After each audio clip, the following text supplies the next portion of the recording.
Hello everyone. Founder of Angelica Arc here. I'm here to brighten up your universe and to help you master your energy. This is my first YouTube video and I am so excited. And to start off, I have decided to talk about the languages of love.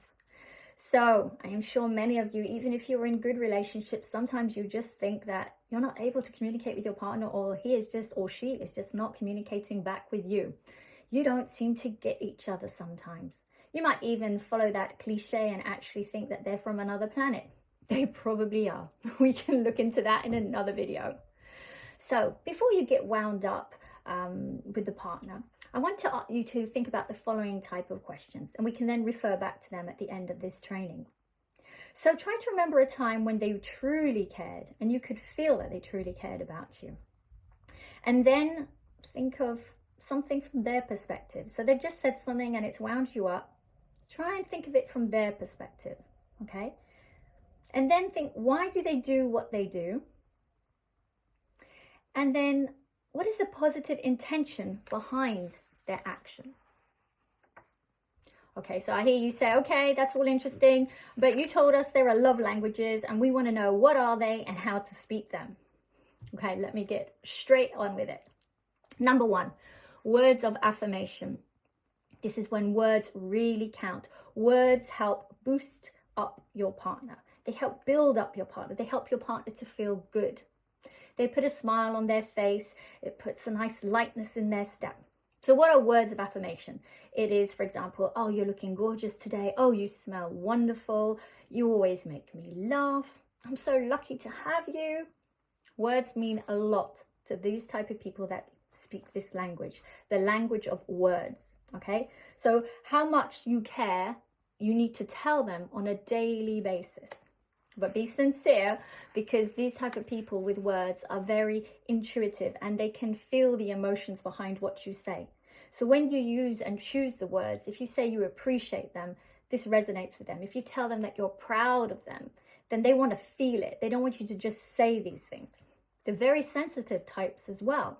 So if you say anything nasty, this is going to affect them big time, and they might actually take a long time to forgive you. So these are sensitive types of people, and that language is words of affirmation. Words are very, very important to them. Number two, acts of service. So your partner is likely to use this love language if they say things like, actions speak louder than words. Look what I'm doing, not what I'm saying. So these appreciate it when you do things for them. Maybe you might prepare their breakfast for them unexpectedly, empty the dishwasher if that's not the type of thing you normally do. Maybe you surprise them and get their car cleaned, or you let them have a lie-in in the morning when normally it's you or them that gets up to look after the kids or whatever. Now, whatever you're going to do when you're using acts of service, it's got to be thoughtful, it's going to take some of your time, and it's going to take a bit of effort, like taking that car to the garage to get cleaned. Your partner is going to feel afterwards so much happiness because you've surprised them. You've made them feel appreciated, and it makes their life easier because then they don't have to do that chore, and it makes them feel cherished, like, oh, my partner took time out for me just to do that so that my life and my day runs more smoothly. And these acts are very often spontaneous, and you're definitely not doing them out of obligation.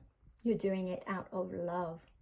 So that love language was acts of service, doing things spontaneously. Okay, third one, receiving gifts. So apart from who doesn't like to receive a gift, it doesn't have to actually all be monetary value. It doesn't have to be about spending all your money.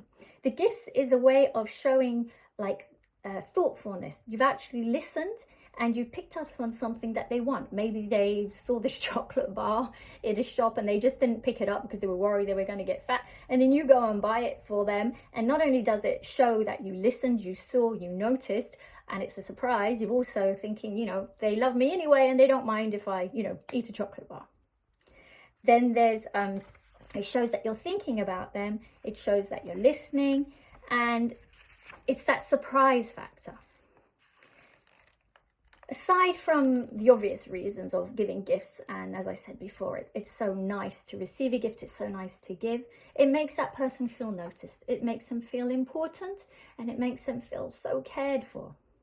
Number 4, quality time. Quality time. In this day and age, it is so difficult because even if you have a date night, you often think, oh, well, to save time, we'll meet up with some friends. That's not quality time for people who need quality time with their partner. Quality time is just you and them. The telephone is turned off. The TV is turned off. You are not multitasking. You are old-fashionedly staring into their eyes and listening to what they say. You are giving them undivided attention.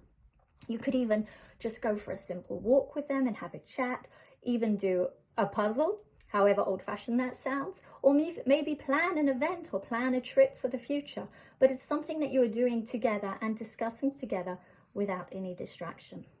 So that is the 4th language, quality time. It also includes being very attentive. So you really are listening and holding space for them, I would say. You're also being very present. So you are not thinking about what you're doing in 5 minutes time or what you should be doing or work. And you're also being affectionate. Number 5, the 5th language of love, physical touch.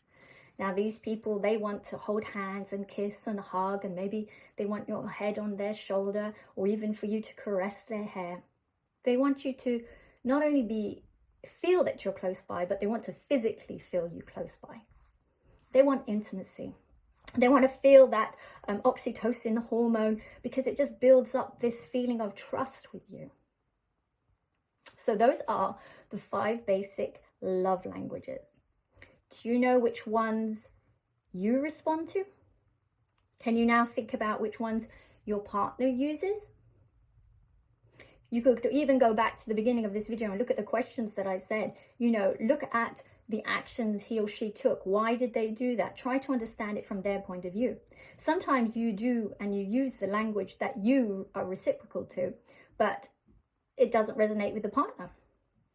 So my advice to you is go through this video again, maybe even show it to your partner. If not, analyze and think about what language they are using and then start implementing it.